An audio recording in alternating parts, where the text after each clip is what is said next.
नए साल में नई चीजें होने जा रही हैं।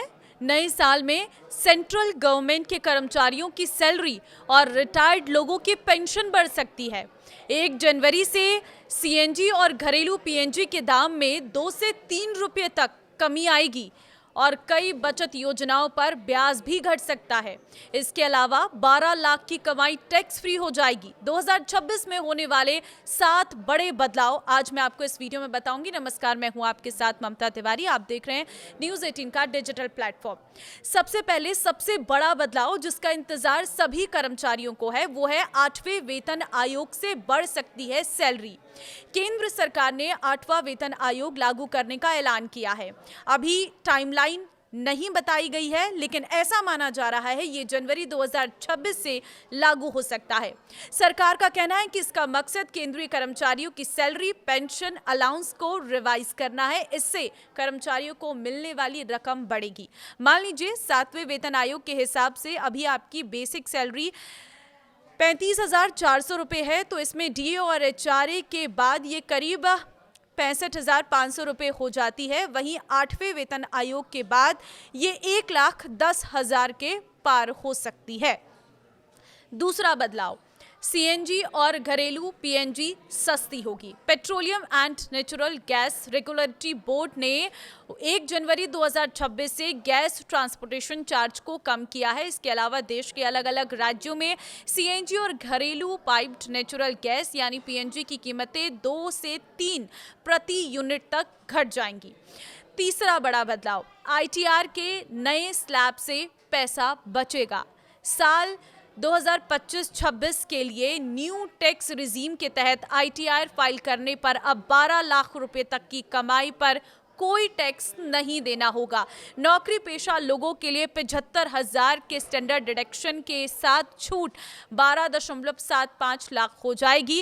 पहले ये लिमिट 7 लाख रुपए थी। टैक्स एक्सपर्ट के अनुसार अब जिनकी सालाना इनकम 12 लाख रुपए तक है उनका 60,000 रुपए टैक्स बचेगा।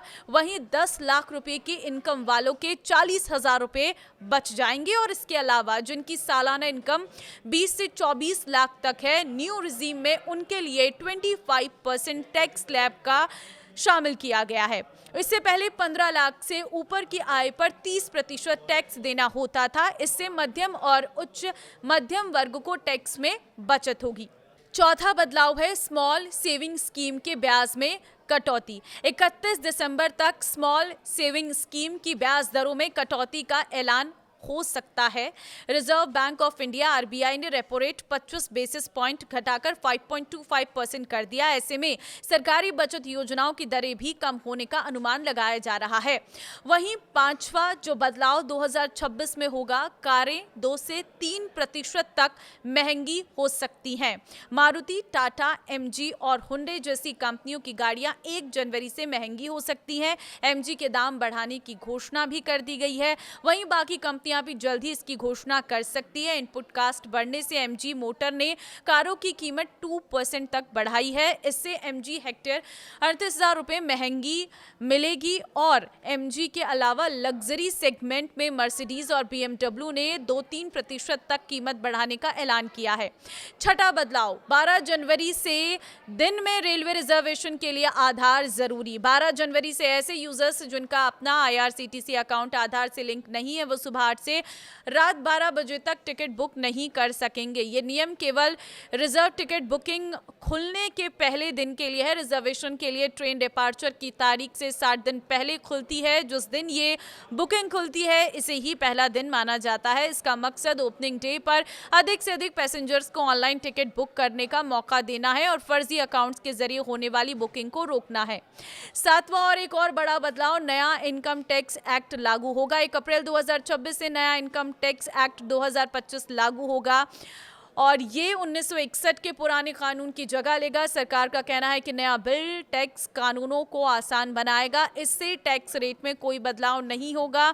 नए इनकम टैक्स बिल की 4 बड़ी बातें जान लीजिए। पहली बात तो यह है कि इनकम टैक्स बिल में असेसमेंट ईयर को टैक्स ईयर से रिप्लेस किया गया है। बिल के पन्ने 800 23 से घटाकर 622 रह गई हैं। हालांकि चैप्टर्स की संख्या 23 ही है। सेक्शन 298 से बढ़ाकर 536 कर दिए गए हैं और शेड्यूल्स भी 14 से बढ़कर 16 हो गए हैं। क्रिप्टो एसेट्स को अनडिस्क्लोज्ड इनकम के तहत गिना जाएगा। जैसे अभी नकदी, बुलियन और ज्वेलरी को शामिल किया जाता है, ऐसा इसलिए किया गया है ताकि डिजिटल ट्रांजैक्शन को भी पारदर्शी और कानूनी तरीके से कंट्रोल किया जा सके। बिल में टैक्स पेयर्स चार्टर को शामिल किया गया है, जो टैक्स पेयर्स के अधिकारियों को प्रोजेक्ट करेगा और टैक्स प्रशासन को ज्यादा ट्रांसपेरेंट बनाएगा। ये चार्टर टैक्स पेयर्स के हितों की रक्षा करने के साथ टैक्स अधिकारियों के अधिकारों और जिम्मेदारों को भी साफ करेगा। सैलरी से संबंधित कटौतियां जैसे कि स्टैंडर्ड डिडक्शन, ग्रेचुइटी और लीव एनकैशमेंट को अब एक ही जगह पर लिस्ट कर दिया गया है। पुराने कानून में मौजूद मुश्किल एक्सप्लेनेशन और प्रावधानों को हटा दिया गया है, जिससे टैक्स पेयर्स के लिए इसे समझना आसान होगा। तो आम आदमी को इससे क्या फायदा होगा? तो पहली चीज तो कानून आसान भाषा में है, इसलिए खुद समझना और ITR भरना आसान होगा। दूसरी चीज, फेसलेस असेसमेंट और डिजिटल प्रोसेस से परेशानी कम है, भ्रष्टाचार की गुंजाइश घटेगी। तीसरी चीज यह है कि रिफंड तेजी से मिलेगा। कुछ डिडक्शन जैसे पेंशन, हाउस प्रॉपर्टी स्पष्ट हुए हैं। 2026 में ये 7 बड़े बदलाव हैं जो आम आदमी को किस तरह से फायदा और नुकसान पहुंचाने वाले हैं, इस रिपोर्ट में आपको बताया है। इस वीडियो को शेयर जरूर कर देना। सभी को नए साल की शुभकामनाओं के साथ इस वीडियो में वो सारी जानकारियां मैंने दी हैं जो आपके लिए 2026 में काम आने वाली हैं।